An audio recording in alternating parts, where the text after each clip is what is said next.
تھوڑا سا پیچھے ہو جائے نا، تاکہ ذرا زیادہ نزدیک نہ ہو، تاکہ منہ ذرا تھوڑا گزارے حال تو نظر آئے. جی بسم اللہ الرحمن الرحیم. آج 3-4 اہم مقدمات میں اسلام آباد ہائی کورٹ میں پیش ہوئے. سب سے اہم مقدمہ جو تھا وہ اسلام آباد میں جلسے کی اجازت کے لیے جو ریٹ دائر ہوئی تھی وہ آج اسلام آباد ہائی کورٹ نے منظور کر لی ہے، اور ہمیں جلسے کی اجازت دیتے ہوئے ڈی سی اسلام آباد کو ہدایت کی ہے کہ ہمیں NOC جاری کریں.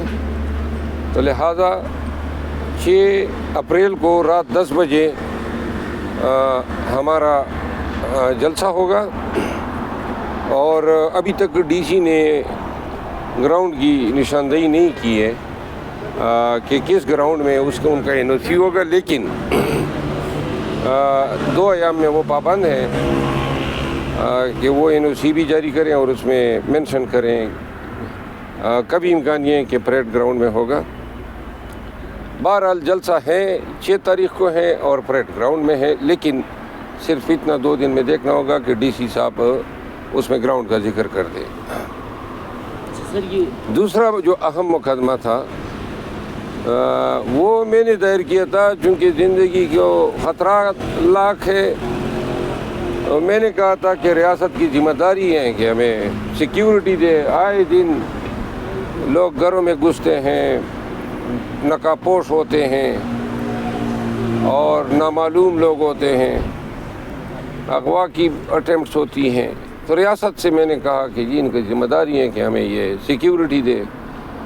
تو فاضل جج صاحب نے جو ہے سیکرٹری داخلہ کو اس پہ احکامات کرنے کی تاکید کر دی ہے. تیسرا مقدمہ جو ہے وہ خان صاحب کی اڈیالہ جیل میں نظر بندی کے حوالے سے کہ جیل حکام نے پنجاب حکومت کے ہوم ڈپارٹمنٹ کے اس حکم نامے کے تحت جس کے ذریعے 14 دن کے لیے ملاقاتوں پر پابندی لگا دی، اور جس کو بعد میں عدالت عالیہ نے سسپینڈ کیا تھا، اس میں سماعت ہوئی اور جیل حکام کو تاکید کی گئی کہ وہ انسٹرومنٹ پیش کریں جن کے ذریعے اسلام آباد کے حوالاتیوں اور قیدیوں کو پنجاب میں رکھا جا سکتا ہے. اس کے علاوہ خان صاحب کی ایک اور پٹیشن تھی اور پاکستان تحریک انصاف کی، جو آنریبل جج حسن گل اورنگزیب صاحب کی عدالت میں تھی، جس میں ہم نے یہ کہا تھا کہ ہمارے ساتھ اسلام آباد اور وفاقی حکومت کا رویہ بڑا ہی ڈسکریمنیٹری ہیں. ہمارے ورکر جو ہیں وہ نہ کنونشن اپنے علاقوں میں جو ہیں اکٹھے ہو سکتے ہیں، نہ جھنڈے لہرا سکتے ہیں، دیگر پارٹیز کے لیے نہیں ہے.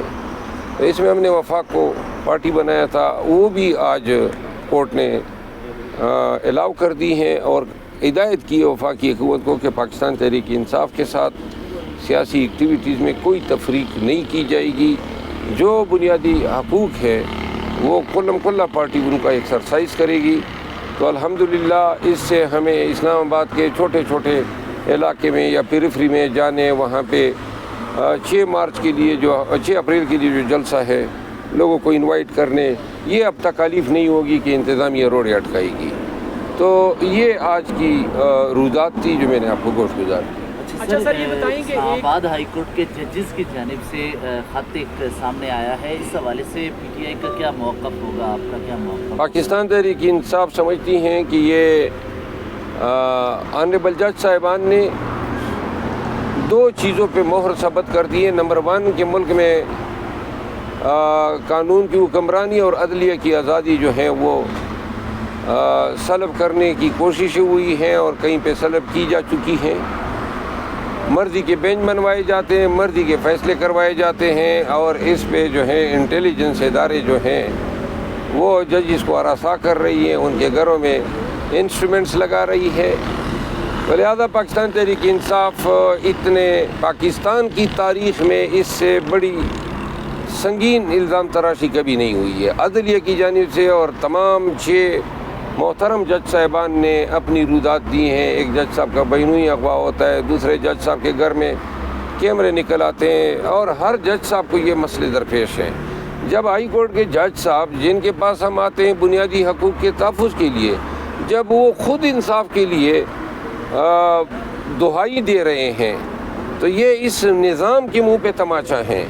اور اگر عدالتی آزادی اور عدالتی وقار اور نظام انصاف کا یہ حال ہے تو پاکستانیوں کس سے گلہ کریں؟ پاکستان کو کس نہج اور کس مقام کی طرف لے جایا جا رہا ہے؟ پاکستان تحریک انصاف مطالبہ کرتی ہے کہ فل کورٹ پر مشتمل سپریم کورٹ اس کو پٹیشن ٹریٹ کرتے ہوئے اس کو کنورٹ کریں اور اس کو سنیں۔ ایک ایک واقعے کی جو ہے انکوائری ہونی چاہیے، جو لوگ ذمہ دار ہیں ان کو سزا دی جانی چاہیے۔ عدلیہ کے سپیریئر عدلیہ کے جج صاحبان کے جو خدشات ہیں ان کا مداوع ہونا چاہیے، کیونکہ اگر آپ کا نظام انصاف کا ادارہ جو ہے وہ اتنا انڈر تھریٹ ہے، وہ اتنے غیر محفوظ ہے، وہ اپنے آپ کو